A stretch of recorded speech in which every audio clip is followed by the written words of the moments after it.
Where's the love? How about a little excitement to see your baby brother? Vocal whiplash. Come have lunch with your father and me, Fluttershy. I'm so glad you asked. It was super awesome of you to invite me too. It's great to get a chance to relax someplace quiet. Private mansion in the clouds not quiet enough for you, Dashie? For this next scene, let's have a very special guest present it. Fluttershy herself. I've never seen such beautiful creatures. Butterflies don't fly as high as my cloud home. Remember when he was convinced square clouds were gonna be the next big thing? Perhaps you should introduce him to Rarity. It's funny you bring Zephyr up. Actually, he was the one to bring Zephyr up.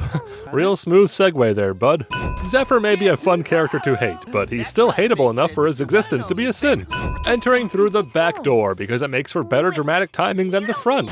Star might hinder. Hi, Flutter Butter. He's so full of himself, he wants to see his name in the credits right away.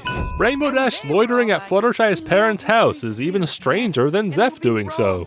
A pony as famous as Dash being on the cover of a book thought to be fictional is still a sin. I am just so peeved right now. Thanks to Fluttershy, this video is now demonetized, age-restricted, and flagged for terrorism. Rainbow Dash! Fluttershy! When friends tune out the sound of your voice like this, it may be a sign that you talk too much. Pinkie Pie may not be able to fly or use magic, but she can still be the most powerful pony in Ponyville by carrying dachshunds wherever she goes. If your parents won't stand up for themselves, maybe you need to stand up for them. Friendship is Magic has many episodes about interpersonal conflict between adult children and their parents. Imagine if these stories were presented in a show actually meant for kids. That'd be crazy. Flutters peeks over this cloud bush using all 3 of her forelegs. 100%! Okay, maybe like 70%. Inaccurate calculations seem to be a regular thing for Dashie.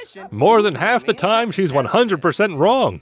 You can stay here on one condition. One condition, because that's the most which can be expressed with a hoof. Where are we going so early? He asked, a significant amount of time after going somewhere. These fabrics all need to be dyed those colors. Isn't that mostly a waiting process anyway? Rarity should just do it herself and let the fabric soak while she goes out. Also, she never clarifies how long they should soak for to achieve her desired shades of color. Fluttershy thinks it's okay to leave him alone like this. In Zephyr's defense, he didn't sign up for the job of pet sitting. Keeping Opal out of the dye is probably half the battle.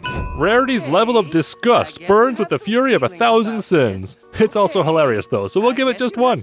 Cleaning windows in this particular room is just one of what must be hundreds of tasks to maintain the castle. Who does everything else? Oh yeah, poor Spike. Speaking of Spike, he's here to guide Zephyr this time. The entire premise of the episode is Zeph being afraid of failure, so he avoids doing things at all. But most of these tasks are incredibly simple, especially when a helpful dragon can walk you through it. The only thing worse than leaving Zephyr alone on a new job is leaving him alone with Spike to supervise. Just saying, unless these characters know they're not in a Spike episode, this could have gone a lot worse. Wow, Zephyr, this looks amazing. It looks exactly how it did before. Maybe they couldn't dirty up the windows for comparison because Hasbro demands their toys always look pristine. Would you look at that? After all these sins about tying rope around one's waist, it's actually Spike who's smart enough to fashion a harness of some kind. Shame it doesn't explain how he's able to fly around while wearing it. Hey look, it's Zelda from the Legend of Zelda games. Daisy wears contacts and lashes to look more like her favorite princess. I'll just go live in the woods like my 4 ponies before me. No doubt Zephyr dropped out of history class too, otherwise he'd know the Pegasi pretty much always lived in the clouds. Bird delivers a detailed message with only 5 chirps. For delivering bad news about some ponies suffering, this bird is awfully chipper. Speaking of Zephyr's situation, Fluttershy already knew he was homeless since she was the one to kick him out. By showing up to help him out again, she's going back on her previous resolve to let him bear it on his own for a change. If Zephyr was able to draw these with limited resources, maybe art is his true calling.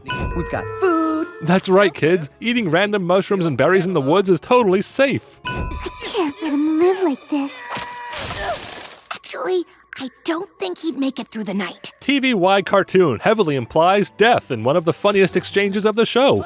Zephyr, you're smart and talented. Both are yet to be seen.